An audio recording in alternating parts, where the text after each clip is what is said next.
Thank you for the lovely welcome and for the invitation to speak to you on this important topic. I'm really honoured to join the incredible lineup of talented speakers.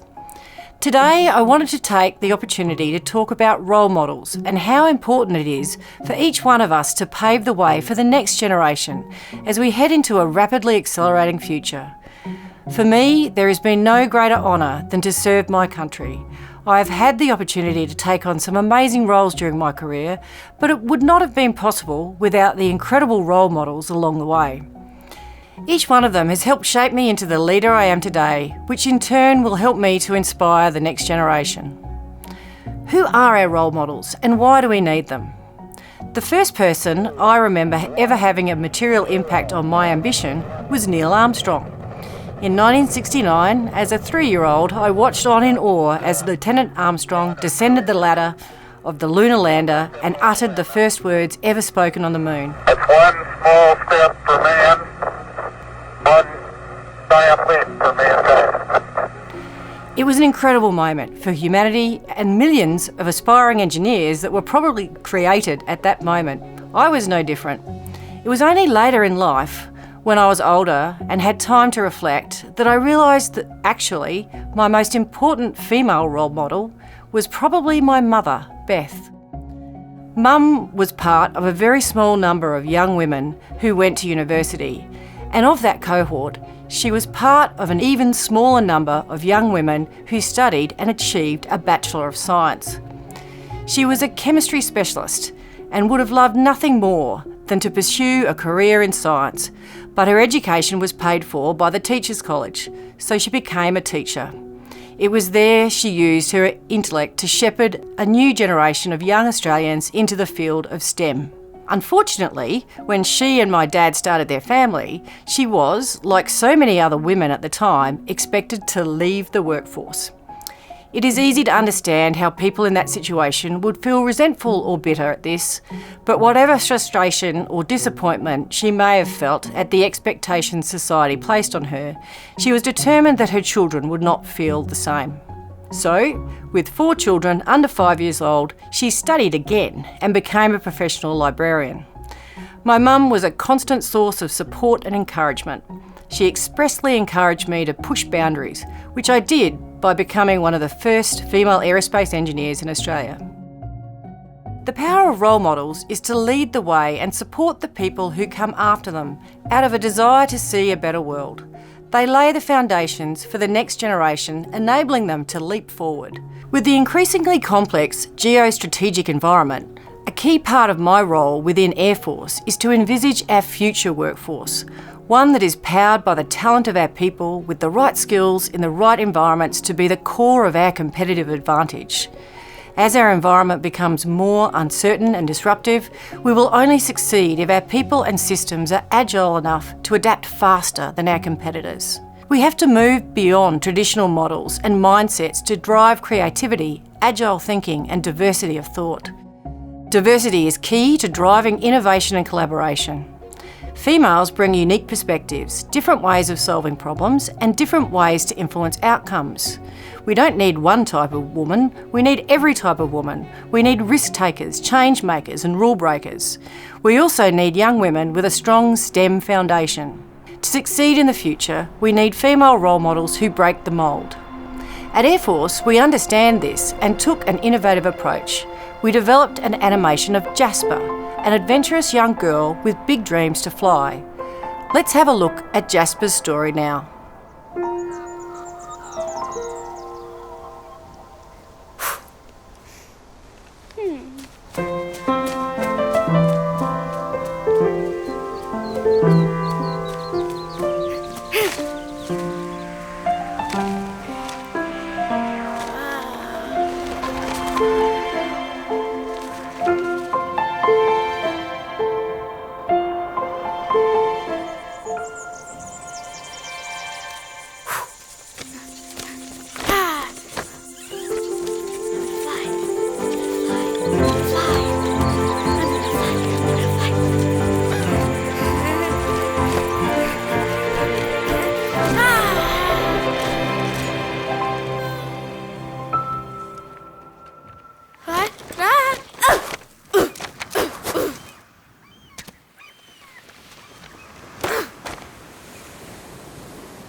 Starcom.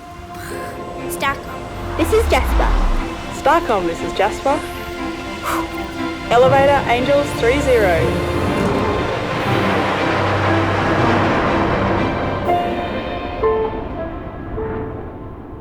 We introduced kids to Jasper's friends, nearly 20 incredible role models from across the aerospace industry who have used their STEM studies to show that the sky is not the limit. Jasper is a bona fide role model who has captured the imaginations of curious young girls and boys, showing them that the sky is not the limit. So as you can see, role models can truly be found anywhere, even in fiction.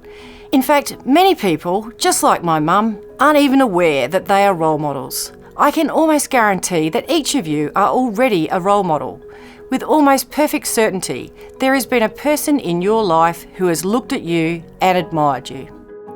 So what does it take to be a good role model? There are a couple of things that I think you need to do to become a good role model.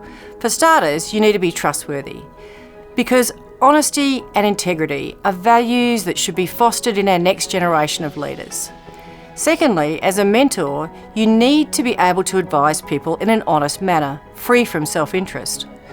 A role model doesn't mentor someone for self-gain. They do it for the mentee and the positive impact that person will make in our community.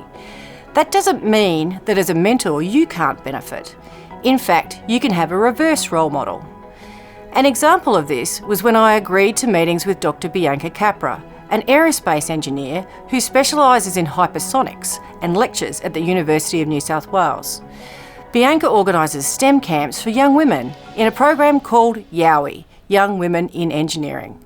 She invests so much of herself in fostering and supporting young women into the STEM field. I often leave my catch-ups with Bianca feeling really energised by her drive and sheer enthusiasm.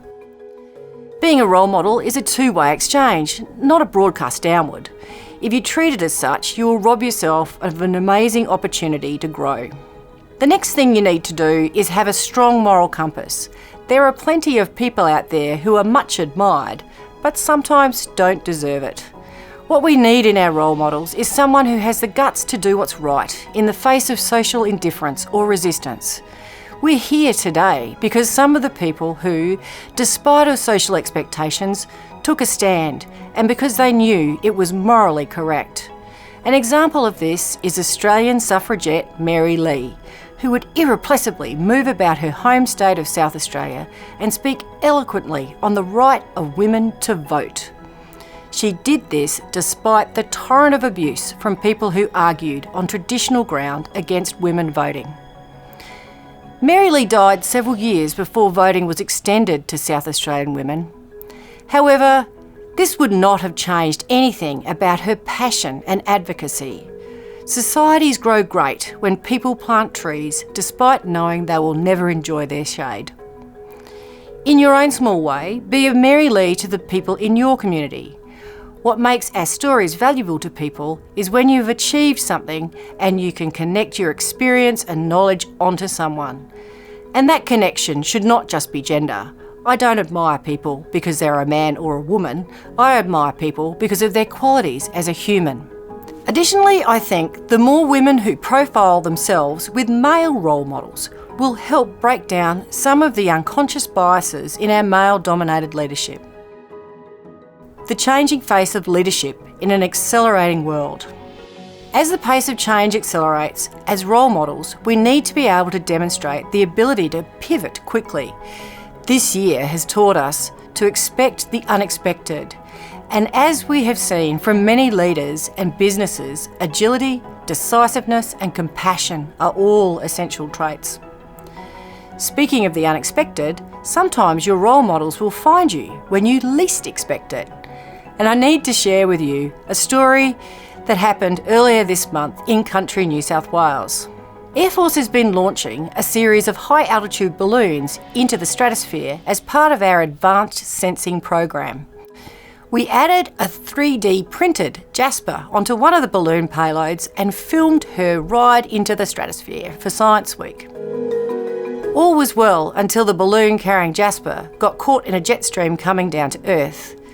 The available data from our industry partner suggested that Jasper had landed somewhere in the Grenfell area, a farming community in regional New South Wales. But we couldn't pinpoint the precise balloon location, and heavy rain complicated the find.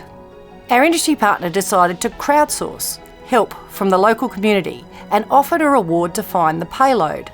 A group of local teenagers hopped on bikes and spent over 2 days searching over 2,200 hectares of farmland. The payload was finally found by a 17-year-old STEM enthusiast, Alex Johnson. Alex was more than a bit surprised when she found her 3D printed look-alike on board. As a once inspiring astronaut, I can see how these stratospheric launches give us exciting and interesting ways to engage the next generation. It is showing them all the wonderful and interesting opportunities right here in our own backyard in Australia. Capabilities that we are developing together with our local innovative partners. As our pace of change accelerates, our need for smart local ingenuity will become more important. Is it necessary to be a leader in your organisation to become a role model? The short answer, no. Leadership is not a determinant of being a positive role model. No matter what our level, each one of us has the capacity to show leadership in different ways. Research has shown that if people are given role models who have attained a status seemingly unreachable, it can have the opposite effect. That makes sense. A junior leading aircraft woman on the workshop floor at Air Force is not necessarily going to draw courage and confidence from Christine Lagarde, President of the World Bank. Instead, she's more likely to orbit around a young woman who has been there, has achieved success in the environment, and can pass on her knowledge and support in formal and informal settings. To take this thinking a step forward in Air Force, we are creating a network of maker spaces at bases across Australia called Jericho Labs. In these spaces, we connect internal innovators with mentors and resources to bring their ideas to life.